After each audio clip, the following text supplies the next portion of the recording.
Bonjour et bienvenue. Bienvenue dans l'émission, en direct de la charmante ville de Tübingen. Quand on se promène dans ces ruelles, on a l'impression de faire un saut de plusieurs siècles dans le temps. Mais ne vous fiez pas aux jolies façades à colombage. Le haut débit numérique y sévit comme partout ailleurs. Depuis les révélations d'Edward Snowden, le lanceur d'alerte, nous savons que chacun d'entre nous peut être espionné sans vergogne. Et pas seulement par le champion actuel des écoutes, la NSA, l'Agence nationale de sécurité américaine, mais aussi par des cybercriminels. Pour eux, rien de plus simple. Chaque passage sur Internet laisse des traces. Il leur suffit de suivre les petits cailloux que nous semons. Aujourd'hui, nous allons nous intéresser aux méthodes utilisées par la NSA ou par des hackers mal intentionnés et nous allons voir comment nous protéger. On va faire une petite expérience. C'est sur moi qu'un espion va braquer ses antennes. Et devinez qui va jouer le rôle du méchant? C'est moi.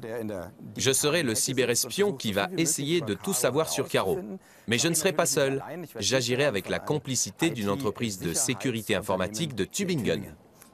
Je ne serai pas seule non plus. Julia va me suivre avec sa caméra. Et ensuite, nous verrons si Gunnar a bien fouiné. Nos chemins se séparent ici. Bonne balade. À tout à l'heure. Tout de suite, on vous montre comment les mouchards informatiques suivent tous nos faits et gestes.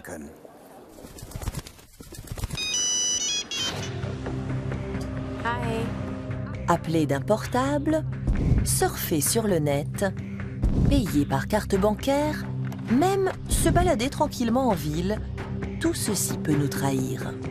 Nous pouvons être espionnés partout et en permanence.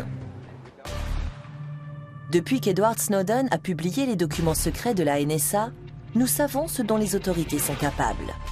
Les services de renseignement américains, mais aussi des cybercriminels, peuvent découvrir des tas de choses sur nous. Mais comment procèdent-ils? Piste numéro 1, le portable. S'il reste allumé, il indique l'historique des déplacements de son propriétaire. Il se connecte en effet régulièrement à l'antenne relais la plus proche, indiquant sa position exacte. Angela Merkel et François Hollande en ont fait les frais. En théorie, chaque conversation téléphonique peut être écoutée.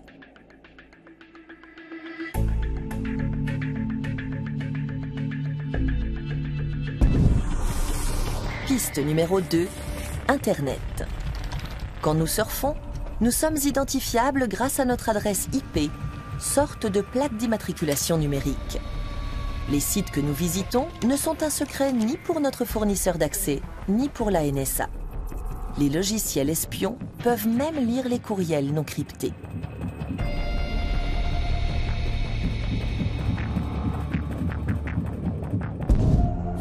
Piste numéro 3, la carte de crédit.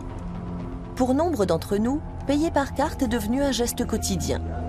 Sans le savoir, nous fournissons une somme de renseignements sur nous, car le vendeur conserve le détail de nos achats. La NSA aussi est au courant, puisqu'elle surveille en permanence le réseau bancaire international.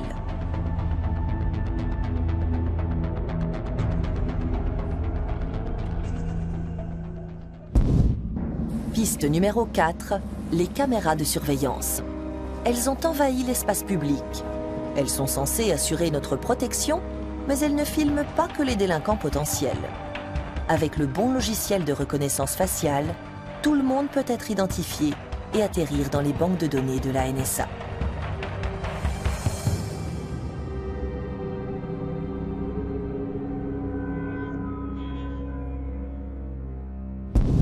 C'est un fait, nous laissons chaque jour beaucoup de traces derrière nous. Des données personnelles que la NSA semble collecter massivement.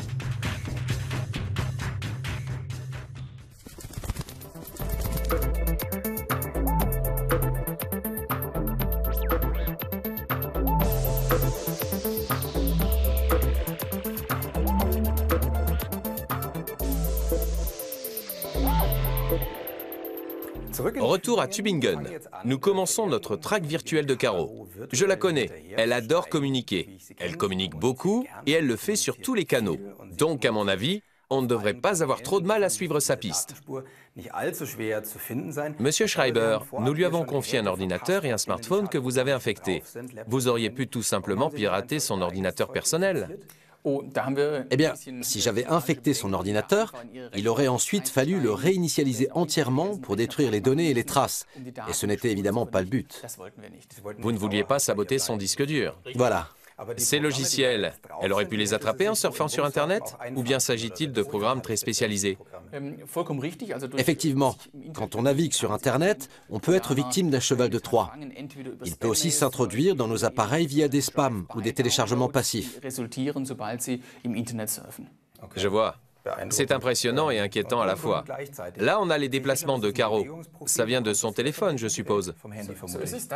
Oui, nous avons mis sur écoute le capteur GPS du téléphone. Mais on aurait aussi pu se brancher sur l'ordinateur portable, puisqu'il est également équipé d'un système de géolocalisation. Donc, le téléphone indique sa position et vous interceptez l'information. Oui, c'est ça. Alors, où est-elle allée? Elle s'est promenée à travers la ville, et on a le détail de tous les endroits où elle s'est arrêtée. C'est l'itinéraire type du touriste. Elle s'est rendue dans la vieille ville, et sur la place du marché, elle est allée voir la tour Hölderlin, et se trouve en ce moment-là, à l'endroit du 0. Et si on zoome, le pointeur nous indique qu'elle se trouve dans le fleuve, ce qui n'est évidemment pas le cas, bien sûr. Elle doit simplement être à proximité du pont Eberhard. C'est exposé au soleil? Si oui, je confirme tout de suite que c'est Caro. Oui, ça se peut. Pour l'instant, on n'a fait que la localiser. Admettons qu'elle téléphone. Est-ce que le logiciel peut écouter sa conversation? Absolument. Nous pouvons faire un enregistrement audio ou lire des SMS émis ou reçus sur son téléphone. Nous pouvons également activer la webcam de l'ordinateur portable. Et le micro du téléphone? Nous pouvons aussi l'activer à distance. Et j'ai d'ailleurs enregistré une de ces communications. Ah ouais, c'est vraiment magnifique. On est dans un trou complètement paumé, au sommet d'une montagne. Mais c'est vraiment très chouette. Et j'ai même pu me dégoter une des dernières chambres fumeurs. C'est elle, aucun doute. Il y a quelques jours, on était à Vienne. Elle a été enregistrée sans s'en apercevoir. Absolument. On a allumé le micro pour capter une éventuelle conversation qu'elle aurait eue dans sa chambre. Incroyable. Et vous pouvez aussi allumer la webcam de l'ordinateur portable? Oui, tout à fait. Et d'ailleurs, regardez, on peut voir en direct... Si elle est vraiment dans le fleuve. Oui, si elle a piqué une petite tête. Ah non, elle n'est même pas mouillée. Joli papier peint. En effet. Et si elle se connecte à son ordinateur pour écrire un mail? Vous pouvez le lire? Oui, on peut voir le contenu de son ordinateur. On a accès à tous les appareils qu'elle transporte avec elle. En fait, vous répondez par oui à toutes mes questions. C'est parce qu'on a le contrôle total de ces machines. On peut les utiliser comme si on les avait devant nous et je peux saisir des données comme je veux. Si vous êtes capable de faire tout ça, sans vouloir vous sous-estimer, on devine que la NSA peut faire beaucoup plus. Je suis convaincu que la NSA non seulement installe des logiciels de piratage pour espionner les téléphones et les ordinateurs suspects, mais aussi qu'elle est en mesure de capter des données personnelles directement auprès du fournisseur d'accès. Incroyable. On n'a plus aucune vie privée. On peut quand même se demander en quoi le bavardage sans queue ni tête de Caro pourrait intéresser les analystes de la NSA. Est-ce qu'il serait ignoré, enregistré à des fins d'analyse, ou bien pourrait-il se fondre dans la masse? La politique des agences de renseignement américaines est d'enregistrer un maximum de choses. Elles ont construit des immenses centres de traitement remplis de disques durs qui collectent les données en continu. Ensuite, elles vérifient qui communique avec qui connaît qui rencontre qui et quand, qui se trouve où à tel instant. La NSA peut ainsi facilement savoir qui se trouvait à un endroit précis. Par exemple, sur le pont Eberhard à Tübingen. Comment font-ils pour recouper aussi rapidement cette masse de données? Ils ont des ordinateurs aux algorithmes surpuissants capables de sauvegarder les données et de les exploiter ensuite. Les fameux algorithmes. Ils ne sont pas le monopole des Américains. On a parfois le sentiment que le monde entier repose sur des algorithmes, et ce n'est pas sans conséquence. À la bourse, une grande partie des transactions sont effectuées par des machines qui décide d'acheter ou de vendre des actions en quelques millièmes de seconde. Mais personne n'avait prévu l'incident du 6 mai 2010, lorsque les cours ont chuté brutalement et entraîné des pertes de plusieurs milliards à travers le monde. Les responsables? Les algorithmes, ces programmes informatiques qui tirent les ficelles. Outre la bourse, ils sont de plus en plus présents dans nos voitures et règnent en maître sur Internet. Un nombre croissant de tâches à haute responsabilité sont désormais déléguées à des algorithmes, lesquels gouvernent notre vie sans que nous nous en apercevions. Qu'est-ce que des algorithmes? Prendront-ils bientôt toutes les décisions à notre place? Il s'agit de programmes informatiques capables de résoudre un problème selon des règles prédéfinies. Et ils sont d'une efficacité redoutable. Les algorithmes sont des millions de fois plus rapides que l'homme. Ils ne connaissent pas l'erreur humaine, qui est la cause principale des accidents. Et ils sont 100% incorruptibles. Mais ils sont programmés par des humains. Prenons l'exemple des moteurs de recherche sur Internet. Google, par exemple, utilise des algorithmes. Pour chaque nouvelle recherche de l'internaute, le programme décide quel résultat montrer et dans quel ordre. À un détail près.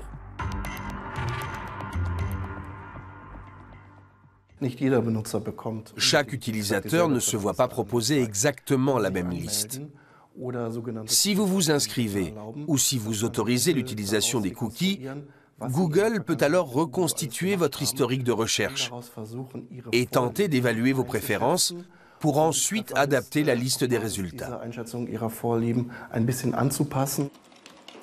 Google et d'autres fournisseurs d'accès collectent des données personnelles via les mots-clés que nous entrons. Ils les stockent dans une sorte de bibliothèque, lieu de résidence, genre, centre d'intérêt. Lorsqu'un algorithme traite une recherche, il interroge cette masse de données et affiche les résultats les plus pertinents selon le profil de l'utilisateur.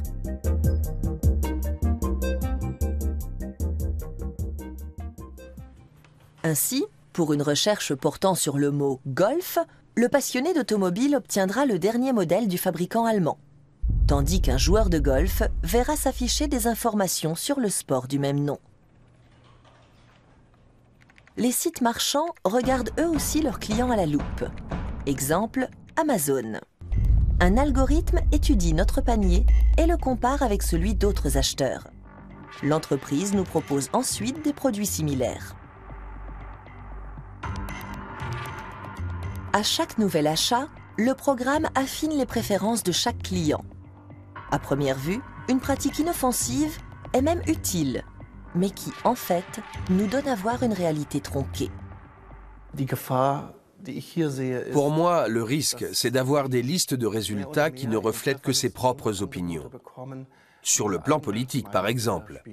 Si bien qu'un jour, on aura l'impression que le monde entier partage nos points de vue, ce qui n'est pas forcément souhaitable.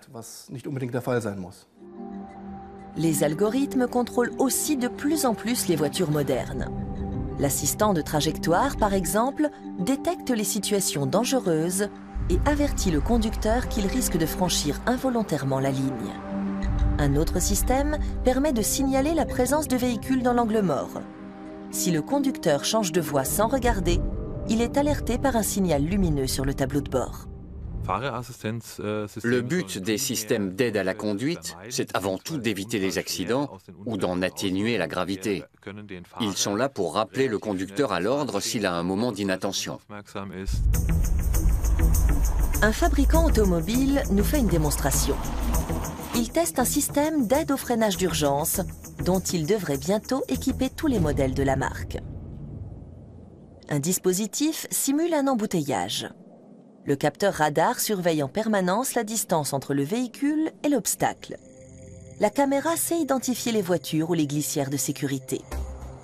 Si le véhicule est sur le point de percuter un obstacle, le conducteur est averti par un signal sonore et invité à freiner. S'il ne réagit pas, l'aide au freinage d'urgence prend le relais.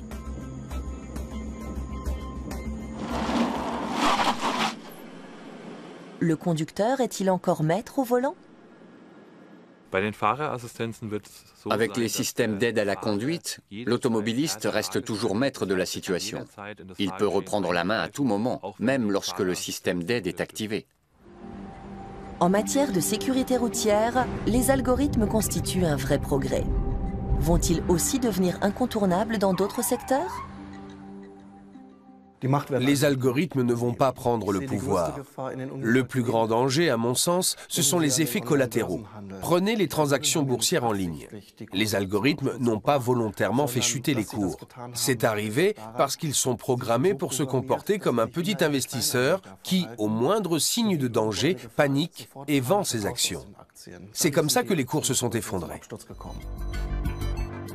Les algorithmes se contentent d'obéir aux hommes. S'ils deviennent parfois des facteurs de risque, ils nous sont souvent d'un grand secours dans un monde de plus en plus complexe.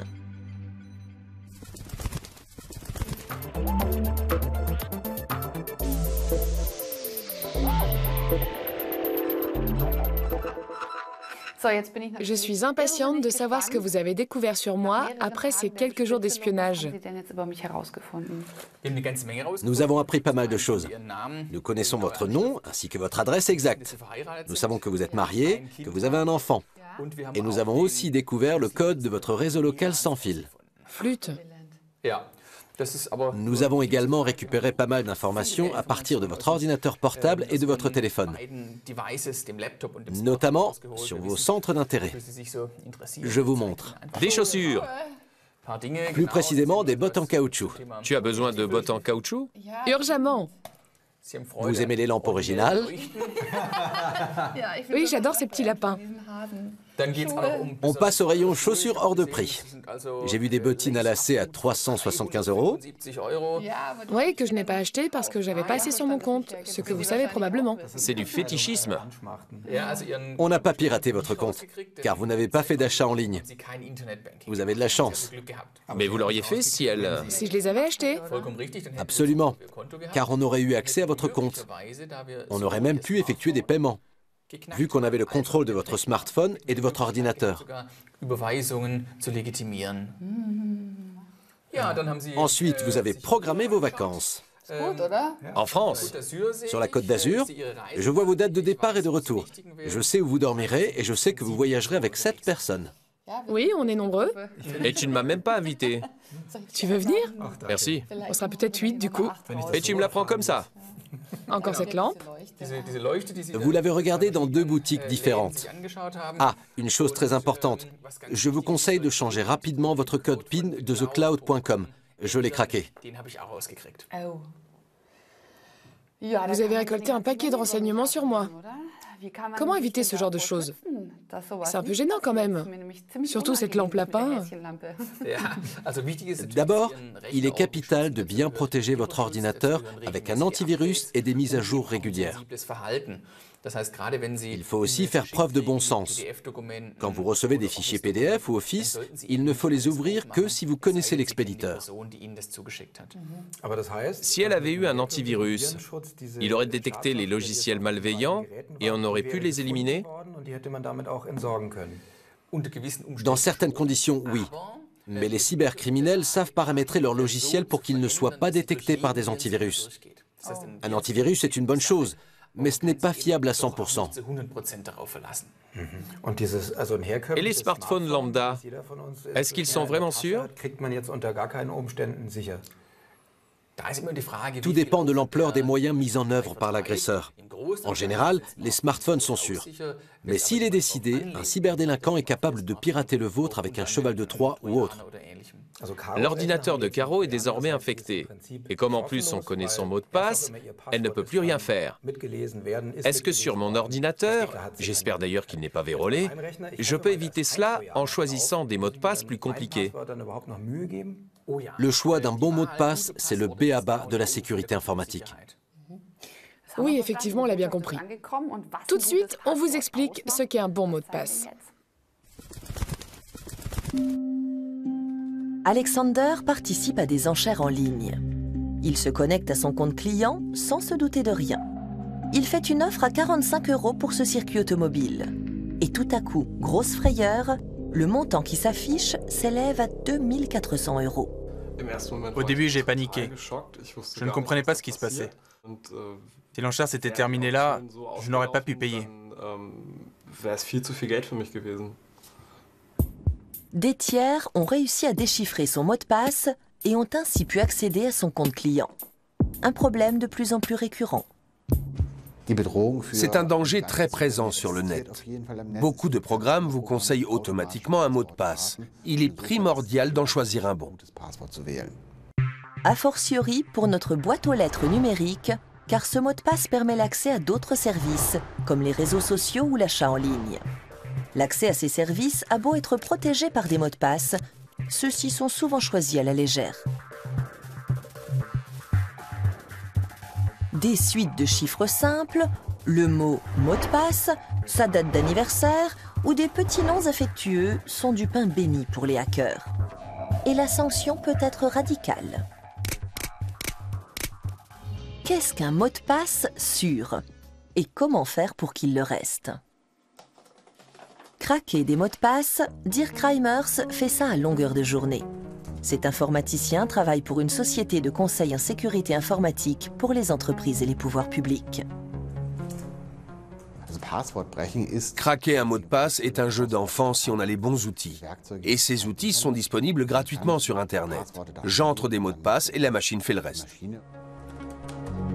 Pour faire le test, nous choisissons un mot pas trop long dans le dictionnaire, secret. Dirk Reimers va tenter de le décrypter avec un outil qu'utilisent les hackers professionnels, une sorte de banque de données répertoriant tous les codes alphanumériques.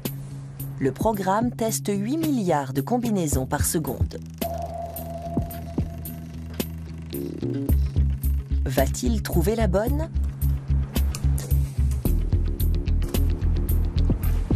Notre mot de passe est décrypté en un rien de temps. Les mots du dictionnaire, le programme les trouve tout de suite. Un code à 6 chiffres, il le craque en moins d'1 seconde. Nous essayons une variante plus compliquée qui associe des minuscules, des majuscules et des chiffres.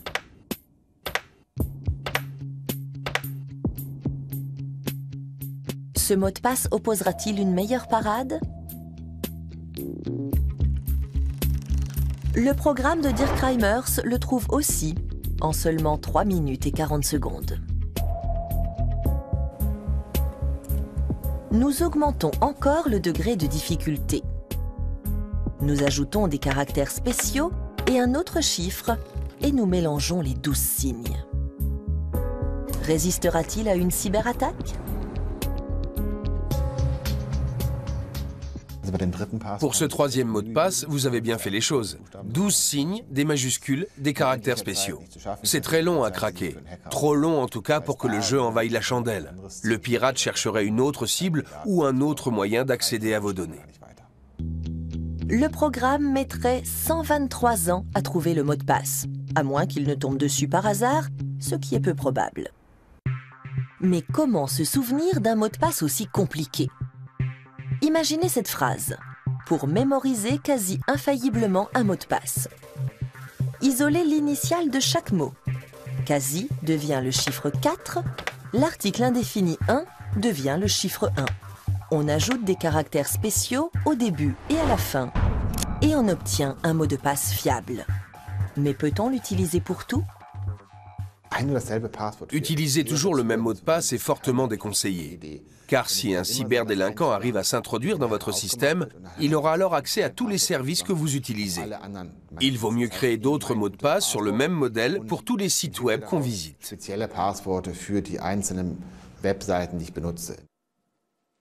Vous pouvez par exemple intégrer le nom du vendeur. Mais attention, ne notez jamais vos mots de passe et ne les laissez jamais à proximité de votre ordinateur. Faites plutôt l'effort de les retenir, ne les communiquez à personne et composez-les discrètement. Il est en outre recommandé d'en changer régulièrement. Un courriel qui vous demande de saisir des données personnelles peut être une tentative d'hameçonnage, une technique frauduleuse utilisée pour récolter des informations privées. En cas de doute, le détruire. Alexander a eu de la chance.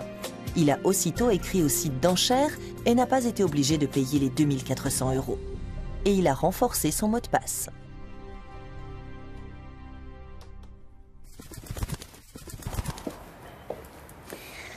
Tout ceci n'est pas tombé dans l'oreille d'une sourde. Dès que je rentre chez moi, je change 80% de mes mots de passe. C'est hallucinant tout ce que je divulgue comme info sur ma vie privée via mon smartphone ou mon ordinateur. Je suis complètement inconsciente.